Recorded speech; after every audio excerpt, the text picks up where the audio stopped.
बिस्मिल्लाहिर्रहमानिर्रहीम। शुरू अल्लाह ताला के बबरकत नाम से जिसके कब्ज़ा कुदरत में मेरी आपकी हम सब की जान है। मैं हूं आपका मेज़बान डॉक्टर शाहिद महमूद और मेरा आज का मौजू है कि किस तरह से हम अपने कमाद की फसल की फ़ी एकड़ पैदावार में इजाफ़ा कर सकते हैं। तो आज मैं आपको बताऊंगा 8 ऐसी प्रैक्टिसेस, ऐसे टेक्निकल तरीके हैं जिन पे अमल करते हुए आप अपने कमाद की 200 मन फी एकड़ तक इजाफी पैदावार ले सकते हैं। तो मेरा आपसे सवाल है कि क्या आप अपनी फसल की पैदावार बढ़ाना चाहते हैं? क्या आप अपने कमाद की फसल से 200 मन फी एकड़ इजाफी पैदावार लेना चाहते हैं? अगर आपका जवाब इन दोनों सवालों का हाँ में है तो आपने मेरी वीडियो को गौर से तवज्जो से सुनना है और असल मौजू की तरफ आने से पहले आप मेरे चैनल को सब्सक्राइब करें, वीडियो को लाइक करें, शेयर करें और आपका कोई सवाल हो तो कमेंट में आपने करना है। इंशाल्लाह मैं आपके उस सवाल का जवाब दूंगा। तो आते हैं आज के अपने असल मौजू की तरफ कि किस तरह से हम अपने कमाद की फी एकड़ पैदावार में इजाफा कर सकते हैं। तो 8 तरीके हैं। नंबर 1, ज़मीन और ज़मीन की तैयारी। नंबर 2, बीज और बीज की तैयारी। नंबर 3, बिजाई का वक्त और बिजाई का तरीका। नंबर 4, पानी किस वक्त लगाने हैं, कितने पानी लगाने हैं, किस तरह लगाने हैं। नंबर 5, खादों का इस्तेमाल, मुनासिब खादों का इस्तेमाल, किस वक्त खादें इस्तेमाल करनी है, कौन कौन सी खादें इस्तेमाल करनी है। नंबर 6, दुश्मन कीड़ों और बीमारियों और जड़ी बूटियों से फसल का तहफ़्फ़ुज़ किस वक्त कंट्रोल करना है, किस तरह से कंट्रोल करना है। नंबर 7 पे है कटाई, किस वक्त करनी है, कैसे करनी है। नंबर 8, कटाई के बाद अपनी जो फसल है, ज़मीन है, उसकी तैयारी, उसका तहफ़्फ़ुज़ किस तरह से करना है। तो ये मैं तरतीब के साथ आपको 8 चीज़ें बताऊंगा, आपने गौर से सुनना है। अगर इन 8 तरीकों के ऊपर, इन 8 टेक्निकल तरीकों, प्रैक्टिसेस पे आप अमल कर लेंगे तो मुझे उम्मीद है कि इंशाल्लाह ताला अल्लाह ताला के हुक्म से आपकी कमाद की पैदावार में 200 मन फी एकड़ तक इजाफा यकीनी होगा। अल्लाह ताला आपके बच्चों के रिज़्क में इजाफा करेगा, आपकी फसल अच्छी होगी, आपका जिम्मेदारा अच्छा हो जाएगा। तो पहली बात कि ज़मीन कैसी होनी चाहिए और ज़मीन की तैयारी। कमाद की फसल के लिए मेरा ज़मीन जिसकी वाटर होल्डिंग कैपेसिटी, जिसमें वत्तर ज़्यादा देर रखने की सलाहियत अच्छी हो और जिसकी पीएच 5.5 से लेके 8.5 तक हो, कमाद की काश्त के लिए मौजू तसव्वुर की जाती है। अगर आपकी ज़मीन की पीएच 5.5 से कम है तो आप लाइम ऐड करके ज़मीन में डाल के उसकी पीएच को बेहतर कर सकते हैं। अगर 8.5 से पीएच ज़्यादा है तो जिप्सम इस्तेमाल करके आप अपनी ज़मीन की जो पीएच है उसको बेहतर किया जा सकता है। और वाटर होल्डिंग कैपेसिटी बढ़ाने के लिए आप गोबर, जानवरों का जो गोबर है वो इस्तेमाल कर सकते हैं अपनी ज़मीन में, ताकि उसकी वाटर होल्डिंग कैपेसिटी भी बढ़ जाए और उस ज़मीन की जो ज़रखेज़ी है वो भी बढ़ जाए। तो ज़मीन की तैयारी का है कि जितनी आप ज़मीन को नरम और भुरभुरा तैयार करेंगे उतनी ही आपकी फसल अच्छी होगी, क्योंकि कमाद की जो जड़ें हैं ये फाइब्रस रूट सिस्टम होता है, ये जाल बनाती हैं। तो इसके लिए ज़मीन का नरम और भुरभुरा होना इंतहाई ज़रूरी होता है। अगर तो पहले आपकी ज़मीन खाली है तो उसको 2 दफ़ा फील्ड कल्टीवेटर, एक दफ़ा लंबे रुख पे और एक दफ़ा तिरछे रुख पे चला लें और एक दफ़ा रूटर चला के आप खेलियाँ निकाल लें। अगर आपकी ज़मीन में पहले कोई और फसल थी, जैसा कि कपास की फसल थी या कमाद की फसल पहले थी, तो उसमें आपने पहले जो है ना 2 दफ़ा रोटावेटर चलाना है, ताकि उसके जो स्टब्बल्स हैं वो अच्छी तरह से क्रश हो जाएं, मिक्स हो जाएं। फिर आपने 2 दफ़ा फील्ड कल्टीवेटर चलाएंगे तो ज़मीन अच्छे से तैयार हो जाएगी। रेजर से आपने खेलियाँ निकाल लेनी है। ये हो गई ज़मीन और ज़मीन की तैयारी की बात। अगली बात है कि बीज और बीज की तैयारी। तो कमाद का जो बीज है उसके हवाले से मैं आपको सजेस्ट करूंगा कि आपने अपने इलाके की मुनासबत से जो मुनासिब वैरायटी, अच्छी पैदावार देने वाली वैरायटी है वो सिलेक्ट करनी है। और दूसरी बात कि जो आपके इलाके में शुगर मिल है जो उस वैरायटी को आसानी से ले लेती हो, ऐसी वैरायटी का आपने इंतखाब करना है। लेकिन बीज की तैयारी, आपने जो कमाद का बीज सिलेक्ट करना है वो कमाद की खड़ी हुई फसल हो, जिसके जो चोटियां हों ऊपर वाला जो पोर्शन है वो सरसब्ज और हरा भरा हो तो वो और अच्छी बात है। बीमारी बोरर से पाक खड़े हुई फसल लेनी है, खड़ा हो या कमा, उसकी कटाई जो है ना वो तेज धार वाले से आपने करवानी है। और कमाद की कटाई करवा के जब आप लेके आएंगे उसके सेट समय बनाने के लिए, तो आपने छांव में रखना है बीज। बाज अक्सर ना जिम्मेदार क्या करते हैं कि धूप में रख लेते हैं, तो उससे भी उसकी जो जर्मिनेशन है ना आगे जाके मुतासिर होती है। छांव में कटाई करानी है। और सम्मा जो सेट है वो 1 फीट से छोटा ना हो और 1.5 फीट से ज्यादा बड़ा ना हो। तेज धार वाले से कटवाएं ताकि उसका छिलका ना उतरे। अगर तेज धार वाला नहीं होगा तो छिलका उतरेगा, तो उसके साथ जो उसकी आंख है, जो बड्स हैं, वो जाय हो जाएंगे, जिसकी वजह से फी एकड़ आपके पौधों की तादाद जो है कम हो सकती है। तो ये है बीज की तैयारी के हवाले से। और कोशिश करें कि आप जो वो समय है, सेट्स हैं, उनको जहर आलूद कर लें। किसी भी फंजीसाइड का ना उस पर ना ट्रीटमेंट आपने जरूर करवाना है। फंजीसाइड के ट्रीटमेंट का तरीका ये होगा कि समय आपने जब खेलियों में डाल लेनी है तो उसके ऊपर आप फंजीसाइड का ना नोजल को थोड़ा सा लूज करके कच्ची फुहार बने वो सम्मों के ऊपर फंजीसाइड की दवाई का स्प्रे कर दें, या पहले पानी के साथ फंगस वाली दवाई जरूर आपने फ्लड करनी है। तो ये हो गई बीज और बीज की तैयारी के हवाले से बात। तीसरे नंबर पे जो बात है बिजाई का, जो बेहतरीन वक्त है कमाद का वो है 15 फरवरी से लेके 15 मार्च तक। तो इसके अंदर अंदर ही आपने अपने कमाद की जो फसल है उसकी बिजाई मुकम्मल करनी है। मैंने देखा है कि हमारे अक्सर जो काश्तकार जिम्मेदार भाई हैं वो गंदम की कटाई के बाद जाके काश्त कर रहे होते हैं। तो उससे यह है कि चंद एक जिम्मेदार तो अच्छी पैदावार ले लेते हैं ओवर खर्च करके, ज्यादा खादें पानी डाल के, लेकिन जो ज्यादा मेजॉरिटी काश्तकार जिम्मेदार है उनकी वो फसल अच्छी नहीं होती, उनकी पैदावार अच्छी नहीं आती। तो लिहाजा आपने जो कमाद की बिजाई है वो 15 फरवरी से 15 मार्च के दरमियान अपना मुकम्मल कर लेनी है। और सितंबर काश्त जो है वो सितंबर के मंथ में ही आपने उसको बिजाई अपनी मुकम्मल करनी है। अगली बात है पानी की। तो पानी जो है ना, पानी का ये है कि पहले तो मैं जो अपनी फ्रेश पहली नई फसल लगानी है उसके हवाले से बात करनी है। पहला पानी तो जैसे ही आप समय डालेंगे, खेलियां तोड़ेंगे, हल्की हल्की तोड़ के समों के ऊपर मिट्टी डाल के आपने पहला पानी लगाना है और अच्छे से पानी लगा देना है। उस पानी के बाद जैसे ही जमीन वतर आए आपने दूसरा पानी भी लगा देना है। दूसरे पानी के बाद देख लें कि अगर जर्मिनेशन शुरू हो गई है तो उसके ऊपर रगड़ लगा दें, करा लगाते हैं ना, वो लगा दें। अगर नई जर्मिनेशन शुरू हुई तो फिर आपने उसको तीसरा पानी लगाना है। तीसरे पानी के बाद जाके आपने उसको रगड़ जो है ना वो लगा देनी है। तो पहले पानी की और दूसरे और तीसरे पानी की बात आ गई। फिर आपने जो चौथा पानी लगाना है, चौथे या पांचवें पानी पे आपको फिर खाद डालनी होगी। तो वो ऐसे आपने करना है कि देखना है कि एक किनारे पे अपने खेत के खड़े हो जाना है और देखना है कि एक रो जो कतार है उसमें एंड तक अगर तो उगाओ कमाद की फसल का पूरा हो गया है, रोज में जर्मिनेशन पूरी हो गई है, तो फिर उसके साथ आपने खाद भी इस्तेमाल करनी है। इस तरह से आगे जाके छठा सातवां पानी हो जाएगा। जून और जुलाई 2 मंथ ऐसे मंथ हैं जिसमें आपने पानी का जो वक्फा है वो कम कर देना है, पानी ज्यादा लगाने हैं, क्योंकि टेम्परेचर गर्मी ज्यादा होती है। तो टेम्परेचर और गर्मी के स्ट्रेस से कमाद की फसल को बचाने के लिए आपने फ्रीक्वेंट इरिगेशन देनी है जून और जुलाई के मंथ में। यानी कि वक्फा कम करना है कि रूटीन में आप 7 या 8 दिन के बाद पानी लगा रहे हैं, तो जून जुलाई में आपने 4 से 5 दिन के बाद पानी लगाना शुरू कर देना है। आप रूटीन में 15 दिन के बाद पानी लगा रहे हैं तो फिर आपने 10 से 12 दिन या 1 हफ्ते का उसमें प्रैक्टिस लेके आनी है। फिर आपने पानी ये लगाते रहना है। अगस्त के मंथ में भी लगाना है। अगस्त के महीने में अगर बारिशें ज्यादा हो रही हो, हवाएं चल रही हो, तो पानी से आपने एहतियात करनी है, कम लगाना है या नहीं लगाना।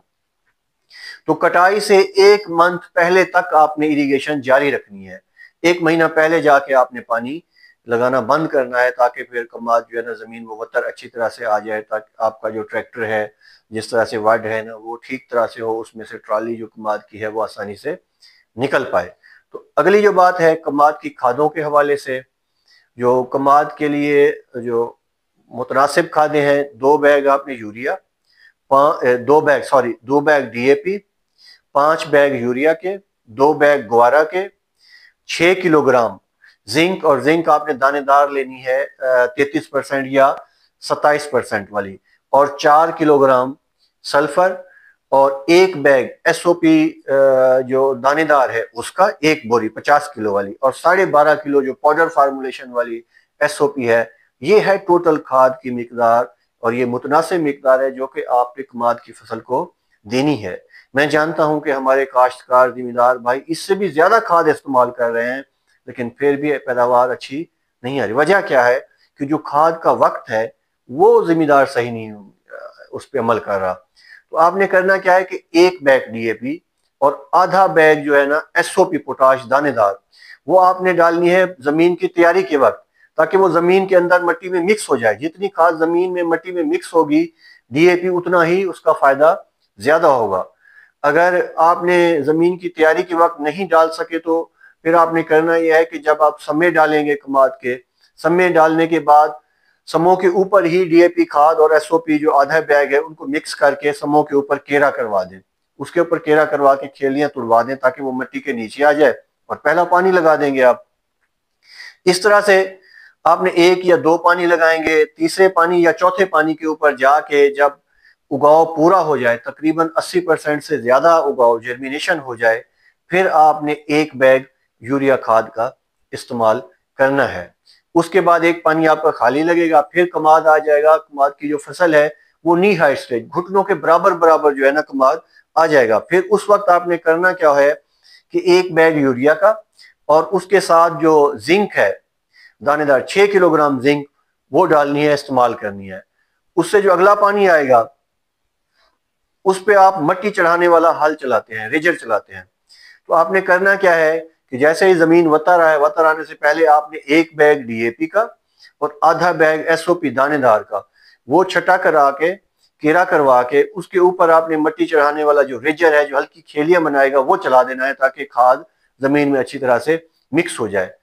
तो ये प्रैक्टिस आपने करनी है। उसके बाद एक पानी आपका खाली लगेगा, उससे फिर आपने आगे चले जाना है। आगे जाके जून जुलाई का महीना शुरू हो जाएगा। जून जुलाई के मंथ में कोई खाद नहीं इस्तेमाल करनी आपने। सल्फर 2 किलो आप इस्तेमाल करेंगे आधा बैग यूरिया के साथ, तो वो भी जून जुलाई से जून के जो है ना पहले हफ्ते में आप या मई के आखिरी हफ्ते में इस्तेमाल करेंगे 2 किलो सल्फर और आधा बैग यूरिया का। जून जुलाई के महीने में कोई खाद इस्तेमाल नहीं करनी। गर्मी टेम्परेचर इतना होता है कि खाद असर ही नहीं करती, और हमारा काश्तकार क्या करता है कि जून जुलाई के मंथ में ही आके खाद पे जोर लगाता है। तो ये आपने एहतियात करनी है। उसके बाद जुलाई के आखिरी हफ्ते में आप डाल सकते हैं एक बैग यूरिया का। फिर इसी तरह 15 अगस्त को एक बैग यूरिया और 12.5 किलो SOP जो पोटाश है वो आपने इस्तेमाल करनी है। गुआरा के 2 बैग जो है आपने सितंबर का पहला हफ्ता गुजार के 2 बैग गुआरा खाद के इस्तेमाल कर देने हैं। और कटाई से एक मंथ पहले, एक महीना फसल कटाई होने से पहले आपने यूरिया का एक बैग और 2 किलोग्राम सल्फर फी एकड़ फ्लड करवा देनी है। तो ये जो आखिरी खाद होगी एक बैग यूरिया और सल्फर, इसका आपको बहुत फायदा होगा। शुगर मिल को नुकसान है लेकिन काश्तकार जिम्मेदार को फायदा होगा। इससे ना फसल कच्ची होगी, उसकी बढ़ोतरी होगी, हरी भरी सरसब्ज हो जाएगी। कमाद के अंदर जो है ना पानी की मिकदार ज्यादा हो जाएगी, वाटर कंटेंट ज्यादा होंगे, कमाद का वजन बढ़ जाएगा। इससे आपकी पैदावार अच्छी होगी। और अगली जो आप रैटून क्रॉप मोडी फसल खड़ी करेंगे तो उसको भी इस आखिरी खाद का फायदा मिलेगा। तो ये थी खाद के हवाले से बात। अगली बात है कि आपने जो है ना अपनी फसल को दुश्मन कीड़ों, जड़ी बूटियों और बीमारियों से कैसे महफूज बनाता है। तो जड़ी बूटियों की मैं बात करूंगा। जड़ी बूटियों के लिए आपने क्या करना है कि जो पहला आप पानी लगा रहे होंगे, सब में जो है ना सेट्स जो है ना खेलियों में डलवा के उनके ऊपर मट्टी डलवा के जो पहला पानी लगाएंगे उस पानी के साथ किसी भी अच्छी कंपनी की एस्पिटेलाक्लोर दवाई लेके आपने 1 लीटर फी एकड़ फ्लड करवा देनी है। तो उससे ना जड़ी बूटियां उगने से पहले कंट्रोल हो जाएंगी, और आप जो खाद खुराक लगाएंगे वो भी फसल को लगेगी, जड़ी बूटियां नहीं होगी। तो इससे जर्मिनेशन भी अच्छी होगी, फसल पौधा अच्छा होगा। अगर उसके बाद भी कोई थोड़ी बहुत जड़ी बूटियां उग आती हैं या आपने पहले एस्पिटेलाक्लोर नहीं इस्तेमाल करवा सकते, तो जब जड़ी बूटियां उग आए उसके बाद आपने क्या करनी है कि मीजोट्रिन एट्राजीन जो पाउडर फार्मूलेशन में है 1 किलो वाला पैक, मीजोट्रिन एट्राजीन पाउडर फार्मूलेशन वाली किसी भी अच्छी कंपनी की लेके आपने फिर ऊपर स्प्रे करना है। वो भी ऐसे करेंगे कि पानी लगवाएंगे तरवतर हो, यानी कि आप जैसे चलने के काबिल हो जाए। तो जो इंजन वाली मशीन है उसके साथ आप स्प्रे करवाएं तो उसका अच्छा रिजल्ट आएगा। अब मैं आ रहा हूँ बीमारियों की तरफ। रत्ता रोग और एक पोखाबोइन बीमारी आ रही है कमाद की फसल में। खासतौर पर रत्ता रोग बहुत ही इंतहाई खतरनाक बीमारी है। समझ ले कि ये कमाद की फसल का कैंसर है। तो रत्ता रोग के लिए मैं आपको सजेस्ट करूंगा, एक तो आपने ना पहले पानी के साथ 1 किलो नीला थोथा, 4 किलो चूना और 10 लीटर पानी, इसका रात को महलूल बना के भिगो के रख देना है और ये पड़ा रहे, क्योंकि जो नीला होता है वो आसानी से हल नहीं होता। और रात को जिस वक्त भी आपकी आंख खुले उसको ना अच्छी तरह हिलाते रहें ड्रम में। सुबह जो है ना इसका महलूल बना के फ्री कर इसको फ्लड करवा दें।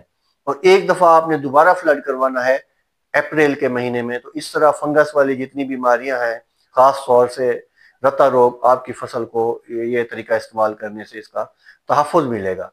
और अगली जो बीमारियां हैं, कीड़े मकोड़े, इंसेक्ट पेस्ट हैं। बोरर बहुत ज्यादा आता है कमाद की फसल में। 4 किस्म के शुगर के इन कमाद की फसल को बोरर लगते हैं। पहला बोरर है जड़ के गड़ में जड़ का बोरर, तने के गड़ में तने का बोरर, चोटी के गड़ में और गुरदास पूरा बोरर। जो जड़ के गड़ में है, जड़ों में लगता है कमाद को, जड़ों को खाएगा। भूरे मिटियाले रंग के जो है ना बोरर होते हैं, तो वो खाएंगे, उससे ना जर्मिनेशन, उगाव मुतासिर होगा, पैदावार मुतासिर होगी। जो तने की सुंडी है, जब कमाद नी हाई स्टेज पे आ जाता है, उसकी जो सेंट्रल शूट है उसमें जो है ना बोरर लगता है। उसका जो लार्वा है खाएगा उसको और वो बिल्कुल सूखना शुरू हो जाएगी। तो उसको ऐसे बाहर आप खींचेंगे तो आराम से वो सेंट्रल शूट निकल आती है। और तीसरी जो चोटी का बोरर है, वो अगस्त के महीने में जाके चोटियों से, कमाद के ऊपर वाले हिस्से से बोरर हमला करता है और ऊपर से जो है ना वो सुरंग बनाता हुआ केन के अंदर, गन्ने के अंदर दाखिल होता है। और गुरदासपुरा बोरर भी चोटी वाले बोरर की तरह ही अगस्त के महीने में आता है। तो क्योंकि 4 तरह के बोरर हैं और 3 स्टेजेस पे आते हैं, एक जर्मिनेशन के वक्त, बिजाई के मरले में या मोटी फसल है तो शुरू में, एक जो है ना जब नियाई स्टेज पे कमाद होगा तने वाला बोरर, एक फिर चोटियों वाला अगस्त के महीने में। तो लिहाजा बोरर को कंट्रोल करने के लिए 3 मुख्तलिफ स्टेजेस पे आपने ज़रई जहरों का इस्तेमाल करना है। आपने क्या करना है कि पहले बिजाई की वक्त ही समों के ऊपर दानेदार दवाई, अब तो दानेदार काफी सारी है, फेप्रोनिल भी है, कार्बोफ्यूरान भी है और CTPR क्लोरेंट्रानिलीप्रोल भी है। मेरा मशवरा यह है कि क्लोरेंट्रानिलीप्रोल किसी अच्छी कंपनी की अब बावक्त बिजाई 8 से 10 किलो फी एकड़ समों के ऊपर केरा करवा दें और खेलियां बंद हो जाएंगी, तो ये अच्छा कंट्रोल दे जाएगा। जो जड़ वाला बोरर है उसको भी, आगे वाले के लिए भी आपको ये तहफ़्फ़ुज़ देगा। आगे जाके फिर आपने क्या करना है कि भाई चेंज करना है जहर। अगर आपने पहले CTPR क्लोरेंट्रानिलीप्रोल इस्तेमाल किया तो फिर फेप्रोनिल कर लें, कि फेप्रोनिल को या तो जब निहाई स्टेज पे आ जाए उस पर केरा करवाना है आपने, या फिर आपने ड्रिंचिंग करवानी है, या उसके ऊपर स्प्रे भी करवा दें फेप्रोनिल का, तब भी वो अच्छा है। पहले फेप्रोनिल इस्तेमाल किया है तो बाद में फिर आपने CTPR करना है, पहले CTPR किया है तो बाद में आपने फिर फेप्रोनिल या कार्बोफ्यूरन, इससे ज्यादा अदल बदल करके आपने जहर इस्तेमाल करनी है। एक ही जहर बार बार इस्तेमाल नहीं करना, नहीं तो जो बीमारी है, इंसेक्ट है, उसके अंदर कुव्वत मदाफियत आ जाएगी। और तीसरी जो स्टेज है, आखिरी मरला, अगस्त के महीने में आपने ना CTPR या फेप्रोनिल वो आपने फ्लड करनी है। अगर तो फेप्रोनिल करनी है तो 1 लीटर फी एकड़, अगर CTPR करना है तो 200 ml पर एकड़ के हिसाब से आपने अगस्त के महीने में फ्लड करवा देना है। ये है बोरर के लिए। इसके अलावा जो है ना पायरिल्ला, घोड़ा मक्खी, ब्लैक बग और कीड़ी का हमला होता है कमाद की फसल में। तो उसके लिए आपने सबसे जो अच्छा सोल्यूशन है वो बाइफेंथ्रीन है, ताकि कमाद की फसल को स्ट्रेस भी ना आए। तो बाइफेंथ्रीन कर लें या अमेडा कर लें, तो वेल एंड गुड, दोनों का अच्छा रिजल्ट है। काफी सारे जिम्मेदार लैम्डा भी करते हैं, आप लैम्डा भी इस्तेमाल करवा सकते हैं। लेकिन अगर आप लैम्डा करवा रहे हो तो फिर आपने कोशिश करनी है कि लैम्डा के साथ या अमेडा, क्लोप्रेड या फिर आपने थायोमेथोक्साम जरूर मिक्स करना है। बाइफेंथ्रीन करवाएं तो 500 ml, लैम्डा करवाना है तो 250 ml, और साथ में थायोमेथोक्साम जो है ना वो 50 से 100 ग्राम पर एकड़ के हिसाब से आपने मिक्स करनी है। और पायरिल्ला आखिरी स्टेजेस पे जब कटाई का मरला है उस वक्त, या 1 महीना पहले आता है, तो उस के लिए आपने क्लोरपेरिफास 2 लीटर जो है ना सितंबर के मंथ में फ्लड करवा दें, या अमीडा क्लोप्रेड 1 लीटर पर एकड़ फ्लड करवा देंगे तो ये उसके लिए फायदेमंद होगा। बाकी है कटाई।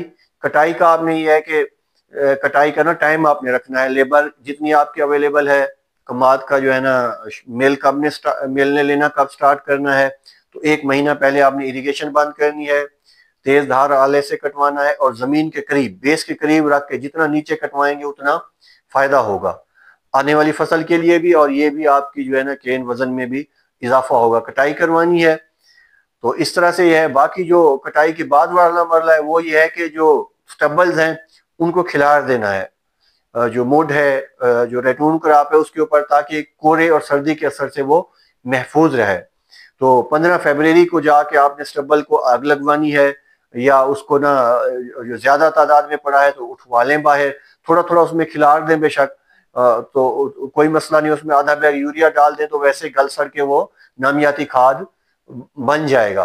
तो इस तरह से ये आपने प्रैक्टिस करनी है। ये जो चीजें 8 मैंने आपको बताई हैं इन पे आप अमल करेंगे तो मुझे यकीन है कि इंशाल्लाह ताला अल्लाह के हुक्म से आपके फी एकड़ पैदावार में 200 मन तक यकीनी इजाफा होगा। मेरी अल्लाह ताला से दुआ है कि अल्लाह ताला आपके, मेरे, हम सब के रिज्क में इजाफा करें। जज़ाकल्लाह खैर।